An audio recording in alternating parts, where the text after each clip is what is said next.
Hey everybody, it was Arkham here. I want to go ahead and give you a little video here called, are the Americans, we the American people, are we descended from Vikings? And there are actually a couple methods by which this answer comes about. And just the real quick one, yes, we are, those of us old stock, historic Americans, etc., founding people, yes, we are descended from the Vikings. Probably not by the ways that a lot of people think. Think of it like the people who left the continent of Europe and historically did, well, of course, we're the people who are descended from them.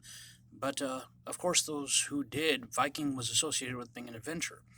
Yes, it's true that Viking is a verb historically. In other words, it was an occupation, but it's also true that there were people and entire groups of people that tended to be known as Vikings. In other words, to go a Viking, yes, it was to go adventuring, sometimes plundering, trading, etc. But it was also to be a Vikinger in the original Norse was the occupation itself. Kind of like there was the cowboy in the Old West. That was a very small percentage of profession, very romanticized, fableized, everything. But at the same time, there was the broader cowboy culture that tends to be applied broadly to the entire American people. It's very interesting. If you look at the historic American people, um, uh, again, the founding stock people, young men going out west, manifest destiny into the Old West, was actually very similar to the origin of the European people, going back to the Eurasian steppe. I mean, the hypothesized Coriolis bands, there, go ahead and look that up on YouTube. Some excellent historians, especially even amateur historians, do a great job covering that.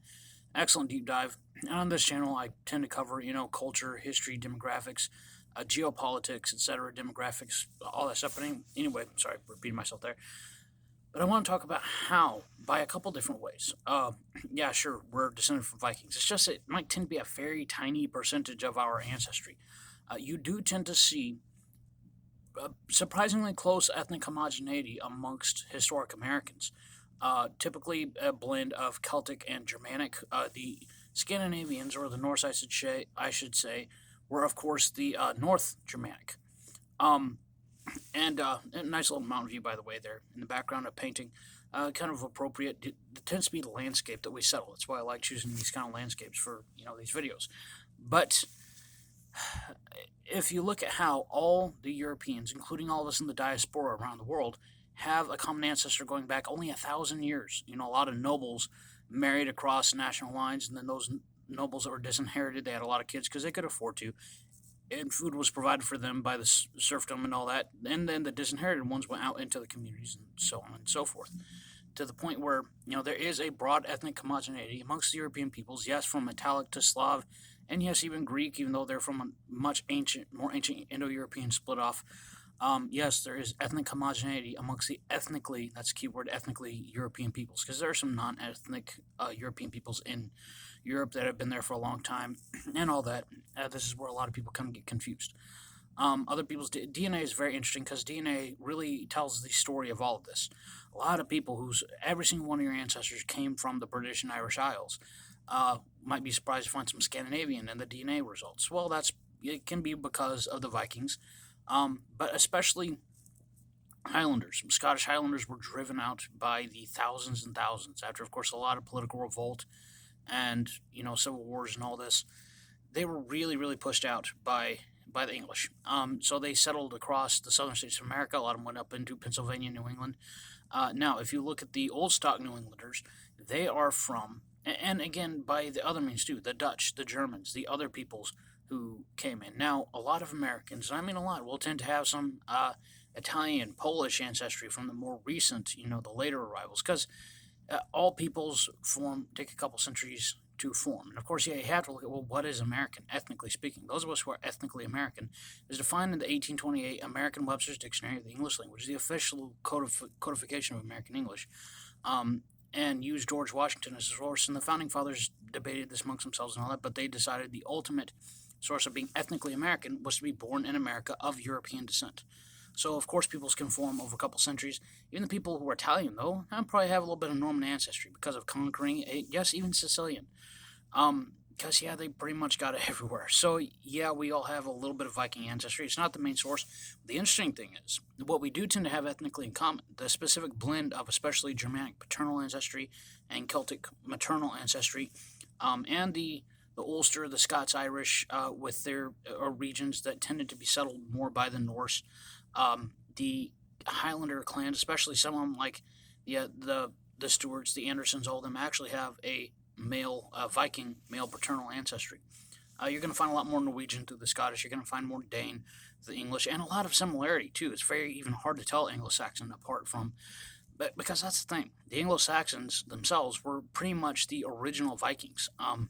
And they DNA has proven that they did a massive ethnic turnover in modern day England. They're the base genetic stock of the English people.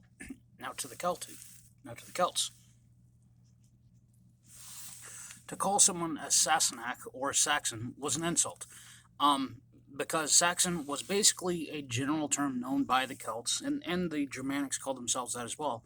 They were groups of different but related Germanic and Norse Germanic, North Germanic, North Sea Germanic, I should say, tribes. A little bit of Jutes perhaps, but especially the Angles and the Saxons. They were collectively known as Saxon and sometimes called Anglo-Saxon, especially in formal writings and all that. But a lot of times the difference between Sassenach, Saxon, or Viking was really just the time period. You know, there's a Saxon period and then there was a Viking time period, but it's all Germanic, and Germanic and Celtic specifically, because a lot of Vikings took Gaelic wives, especially from Scotland, some from Ireland, and that region, and they moved to Iceland, the Faroese Islands. So we actually have a very similar background and story, but with a blend, and the Anglo-Saxons themselves were a blend of Germanic and some Celtic as well. But the Celtic, the British Isles and Irish Celts were actually genetically very close, ethnically very close to the Germanics. You could almost think of them as a proto-Germanic people that very early on adopted a Celtic um, language.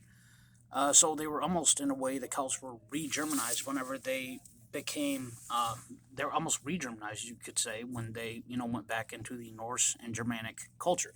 So, yeah, English itself is Germanic at its base, with a lot of Latin added to it, French Latin added to it and everything, but we are a base Germanic language, base Germanic people. So the American people, it's very interesting how, we don't really think of ourselves as a people or having a special history, all that, but we're actually much closer in many ways to the Icelanders, the Faroese, the many other people, including the British and Irish, by the way, who left the continent of Europe. And the bulk of our ancestry comes from these people, including the Dutch who settled in New York very early on, the Germans. Many of these people have this common ancestry and background, and of course, many of the add-ons later on. A lot of the Italians, the Polish, etc., in Chicago area and all this. Whatever your ancestry, yes, we have a common European ancestry background, ethnically similar, with similar language and culture. So we have, yes, we do literally have Viking ancestry, but at the same time, we have our own people and commonalities, especially more ethnic similarity based by region and a broad ethnic European commonality in our ancestry. This is who we are ethnically as the American people, and as defined in the 1828 American Webster's Dictionary. So I think it is important, especially from now going into the future, to have a common ethnic American identity and everything. The Franks didn't sit around saying, "Oh, I'm a quarter Karuska and I'm a quarter Marzia." No, they became a new tribe blended from previous related tribes. Same thing with the Saxons and many other. That's what Europeans have always done: split off, went back together, adopted a common, European language and culture. So that's who we are as a people. And yeah, we do have Viking ancestry by a couple means. By the fact that, pretty much all of us through nobility have common ancestry going back to the nobles throughout all of Europe. But then the fact that, they settled from the Scottish Highland clans to England, Northern Ireland, etc., tend to pretty much all of us have some of that ancestry as well. And then spread through Germany and Scandinavia as well. So yeah, we are descended from the Vikings, but at the same time, we ourselves kind of are a Viking people in the traditional sense, just from a cowboy era, rather than the cowboy era, the colonial era, rather than the Viking era. I hope that kind of clears it up. This is Ozark Yeoman. That's who we are as the ethnically American people. Y'all have a good one.